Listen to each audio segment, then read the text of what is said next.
What's going on, guys? It's Cimo, and today I am super excited to announce that the new YouTube channel memberships are now live. So if you're familiar with Twitch memberships or even how Patreon works, it's the exact same thing, except it's integrated into YouTube. And that's really cool because now if you decide to join and become a channel member, you're going to get a little Cimo badge next to your name in the comment section. I'll shout your name out at the beginning of a video, just like I do for the patrons. And most importantly, it's really showing your support for the channel so I can continue bringing you guys all the Yu-Gi-Oh content you've come to know and love. So if you're interested in becoming a member, click the join button down below, or if you can't see it since they are still rolling out this program, check out the link in the description below. But today we're going to be doing the real, more analytical August 2018 Banlist predictions. Yesterday we played Banlist Roulette, which was a fun way to kind of take the Banlist predictions and have a little bit of fun with it. So if you want to see something really outrageous, I'd highly recommend checking out that video. But today's going to be the more analytical, in-depth, my personal, picks for what I feel should be on this upcoming ban list. Now, a couple things to preface this list with. First off, we have the World Championship coming up this weekend, and I kind of feel that Goki is definitively the best choice going into this event, and I also feel that it's going to win the event. And if the past has shown us anything, it's that any deck that wins the World Championship, for the most part, basically just gets absolutely fucking crucified on the upcoming ban list. So I'm gonna be a bit harsh on the ban list when it comes to Goki, so I do want to keep that in mind. But also, when it comes to this ban list too, this is what I want to see on the ban list, not necessarily what I think is going to happen. Now, I know those two concepts kind of intersect, but the thing is, there might be things that might make sense to go on the ban list from, their standpoint, but this is more so my personal picks and what I personally want to see moving forward into this new format. So with that in mind, let's go ahead and get right into it. Starting off with the banned cards. I think first and foremost, if this card isn't your number one card on the banned picks, I don't know where your head is at, but it's Firewall Dragon. This card has just absolutely got to go. This is just getting to the point where it's just absolutely laughable. It's absurd. It's very rare that I feel so adamantly about a card wanting to get hit on the ban list, because typically I'm actually very much in favor of trying to make cards as playable as possible without them being absolutely just utterly game-breaking from a playability perspective. But Firewall Dragon is just one of those cards that, I'm very staunchly against FTKs. Firewall is essentially an FTK enabler, not just in the traditional sense, but look at a deck like Goki. Yeah, sure, Goki is extra linking you, so it's not technically an FTK, but if you're getting extra linked going up against a deck like Goki or any other deck that's capable of extra linking you, it usually involves Firewall Dragon, and basically that means you're not going to be able to play Yu-Gi-Oh! Because you're going to be in a situation that's absolutely unwinnable, and it's not really fun, it's not really interactive, and kind of defeats the whole purpose of playing an interactive trading card game. So Firewall has to go. I know a lot of people are kind of, really struggling to see how this card can't go, because it's the fact that, it's tied to the fact that it's the face of the link summoning mechanic, and that's one of the hardest things that Konami's probably grappling with at the moment, that they made a card this utterly busted. But I definitely think it has to go, and for the better health of the game moving forward, I think this is absolutely what has to happen. Now, another thing that I think is a card that a lot of people haven't really had on their radar, but the more I've thought about it, the more I think it actually makes sense, is Nightmare Goblin. Yeah, Nightmare Goblin getting banned. Now, this may seem a little bit weird, but let me go ahead and try to explain some of the rationale behind this. So, when it comes to Nightmare Goblin is the card that usually goes in tandem with Firewall to start doing all the crazy plays, right? That's usually where the co-link occurs. But do you guys remember not too long ago when a lot of people were crying out for Seraphonite and Brilliant Fusion to get banned because it enabled that extra normal summon that kind of allowed decks to do things that they wouldn't otherwise be able to do? Well, Nightmare Goblin's kind of in that same camp, but the thing is, it doesn't require you to play Brilliant Fusion in your deck, and also doesn't require you to run Garnets, and it's generic, and basically any deck is able to access it. So, by bestowing any deck with the ability to have an additional normal summon, it's a little bit crazy, and not to mention when you go beyond that, especially when it comes to extra linking and having the protection from targeting effects, Nightmare Goblin does a lot for one simple card. Another thing too is that even though Firewall Dragon is the main offender here and definitely needs to get hit, Nightmare Goblin's actually a pretty good case to get hit as well, because when you think about it, when Goki players or any player really is doing some sort of Nightmare combo, Nightmare Goblin, because of that additional normal summon, really just allows the deck to extend and, like I said, do things that it wouldn't otherwise be able to. So if you cut Nightmare Goblin out of the equation, how exactly are those decks going to have that high of a ceiling? One big thing too is that in North America specifically,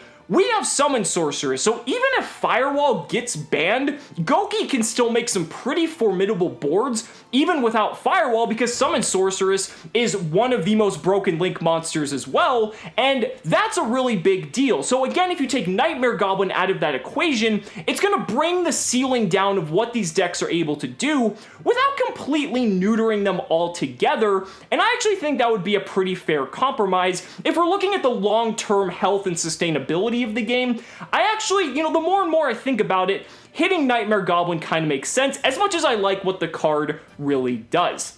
Now, a couple of other cards to ban that aren't necessarily big problems right now, but it's kind of like Preemptive Cleanup before we get to the point where it's really just kind of out of control. So, starting off with Cannon Soldier and Toon Cannon Soldier, these are cards that obviously, Firewall is the bigger issue here, but anytime there's some sort of FTK, Cannon Soldier is always one of the cards that keeps recurring over and over again, and I feel, if that's all Cannon Soldier's purpose is, let's just get it on the ban list so we can just stop people from trying to make FTKs like this. Now, obviously there's alternatives like Amazonas Archer, but that requires 2 tributes instead of 1. It's one of those cards that I feel like if its only purpose is to facilitate FTKs, let's just remove it from the ban list. Now, it's kind of just like slapping a band-aid on a hemorrhaging wound when it comes to the concept of kind of solving the FTK issue. Firewall is the issue, but Cannon Soldier also is just one of those things that if it gets on the ban list, no one's really going to miss it because it's just going to pretty much make the health of the game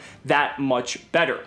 There's also Galaxy Tomahawk. Now, again, this isn't a card that is really an issue right now, but the fact that Galaxy Tomahawk is just basically able to spam the entire field with tokens, and then you can just do some crazy, absurd link plays with it, I think this is kind of one of those things that similarly to Phoenixian Cluster Amaryllis, that if we look at it and hit it now, it's one of those things that if something comes along the road a little bit later on that can take advantage and abuse Galaxy Tomahawk, we're not gonna have to worry about it. And we've seen already that like Spiral took advantage of this when Ancient Fairy Dragon was still legal, and we saw what Galaxy Tomahawk can really do. And there's some decks right now that can still take advantage of this card, but it's nothing really like, just meta, so it's something you don't see too often, but it's one of those cards that I kind of see as like a red flag card that if we just take care of it now, it's going to be doing us a favor in the long run.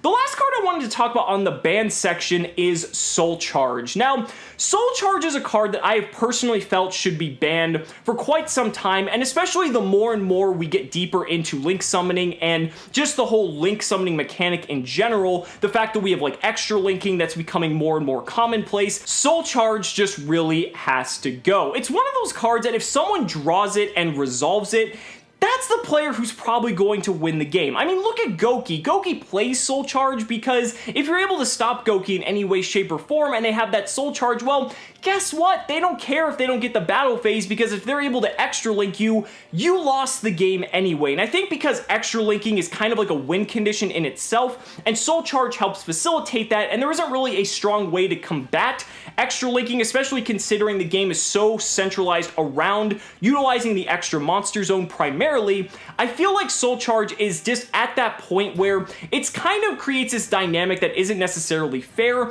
even though there's more cards to counter it more than ever, like Ghost Spell. I just feel like, before it was one of those cards that people would make an argument for it to be banned, but now we're at the point where I definitely feel Soul Charge has to go. Now this moves us on to the limited cards. Now starting off, I've got Goki's Suprex. Suprex, again, I'm taking hits at Goki because I'm assuming it's going to win Worlds, and they're going to be very brutal with it. But Suprex is kind of like the main Goki, and one of the best Gokis at that because it helps facilitate so many different plays. One of the things about it though is that there's so many ways to turbo into Isolde or even Invoker, and that Suprex isn't really kind of the worst hit. It's kind of just bringing down the consistency of the deck just enough that it's going to hinder what the deck is able to do. And in that same line of thinking, I also have Goki Rematch at 1 as well. Now, this may be a little bit weird because Goki Rematch is kind of a card people only play 1 of anyway, but a lot of players play 2 because it's such a powerful card in the mid game and can really get your just entire deck back online if you're running low on resources. Goki Rematch is insane just because you're able to just recur resources and then those cards will trigger when you do other stuff with them.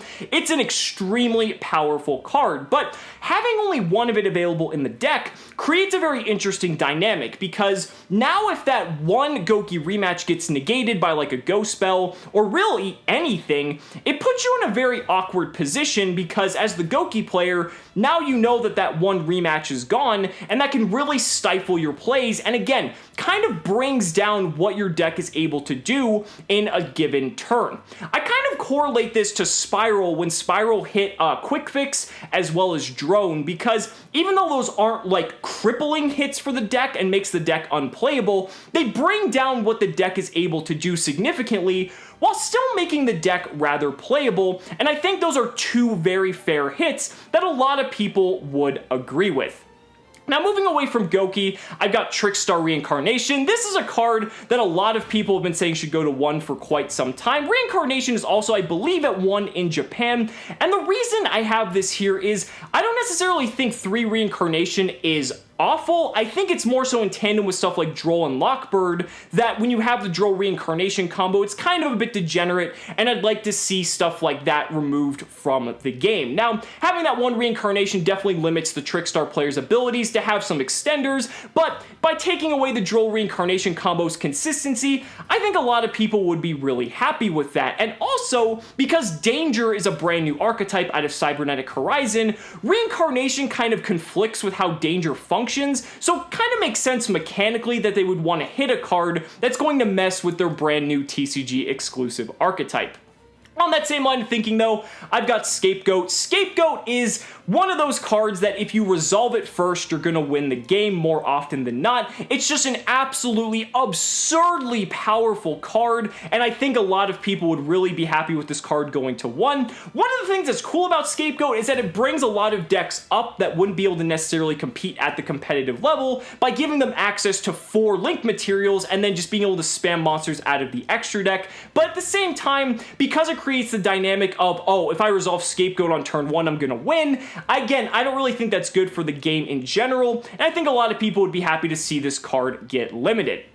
Now, the next card I have is Sky Striker Hornet Drones. Now, this is really cool because in Japan, Sky Striker Hornet Drones is actually at 1 as well, but yet Sky Striker Pure is still the best deck available to them. So how can that be? Well, the thing is, it doesn't really take away from the consistency of Sky Striker Pure in general. Sure, you lose 2 Hornet Drones and that's a big deal, but they still have copies of Ray, they've got the field spell, they have other ways to keep their deck going that losing Hornet Drones wasn't necessarily the end of the world. What this does do is that it pretty much takes the other decks that would take advantage of just utilizing Engage plus Hornet Drones and prevents them from using these cards. I mean, decks could still play 3 Engage, 1 Hornet Drones, and then whatever slew of Sky Striker spells you want, like Afterburner, Jamming Wave, Widow Anchor, what have you, and that's totally fine. But I think the fact that it pretty much keeps Sky Striker at a very similar level while bringing other decks that take advantage of those cards more in line with the deck,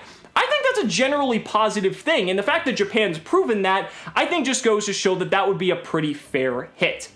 The last card I have on the limited list is Heavy Metal Foes Electromite. Now, this one might seem a bit weird because Pendulum Magician isn't necessarily like the best deck. I mean, it's obviously in the top 5, but Electromite's kind of just a check and balance on everything else, because if we're hitting Goki, if we're hitting Trickstar, if we're hitting Sky Striker, if we're hitting all these other powerful decks, that kind of puts Pendulum in a prime position to do very well. And Pendulum Magician can do just fine with only one Electromite. It's just not going to do anything absurd crazy like it's able to do now. And I think a lot of Pendulum players would agree that, you know, having one Electromite would be just fine. Yeah, it sucks if it gets Ghost Ogred, but you know what? Compared to the OCG, we still have Pendulum Magician in a pretty good position, and I think if we're trying to balance everything out just as a whole, I think that putting Electromite to 1 is a fair hit, but it's not like a hit that's mandatory like some of the other cards that might be on the ban list. Last but not least, wrapping up the video, I don't have any cards on the semi-limited list because you guys know I think the semi-limited list is pretty much pointless, but we have a bunch on the unlimits. We've got pretty much almost every card on the semi-limited list, like Apocryphal Towers. We've got Luster Pendulum, Wind-Up Magician, Burial from a Different Dimension, Ring of Destruction. All these cards can go to 3, and it's not going to make a difference in the slightest. And the last card is Book of Moon. We pretty much have every old school staple at 3 now, like Torrential, Compulse, Bottomless. You know, why can't Book of Moon go to 3? We have this situation now where Link monsters are completely dominating the game, and they can't get flipped down into defense mode, so Book of Moon going to 3, I think, is pretty okay. And I would love to see Book of Moon used as like a side deck card or a tech card, because it has some application, because it does stop Link summoning before your opponent can actually do it. And I think if there was 3 copies available instead of 1, people might want to experiment and play around with that a little bit more. I mean, think back to Zodiac format. That was basically a dimensional barrier because they couldn't Xyz, they couldn't Link summon, and I think that was a pretty cool dynamic that Book of Moon was able to add into the game. So I think that would be nice, but we'll have to just wait and see what happens. But guys, those are just my thoughts. Let me know down in the comments what you guys think about your ban list predictions for the August 2018 ban list. I'd really love to hear your thoughts. Guys, thank you so much for watching the video. Be sure to like the video as always. Subscribe to the channel for more amazing Yu-Gi-Oh content. And if you found this video informative, consider becoming a channel member on YouTube or backing me on Patreon, because just by subscribing or pledging only $1 a month on Patreon, you're investing in my ability to continue bringing you amazing Yu-Gi-Oh content. So thanks so much again, and we'll see you next time.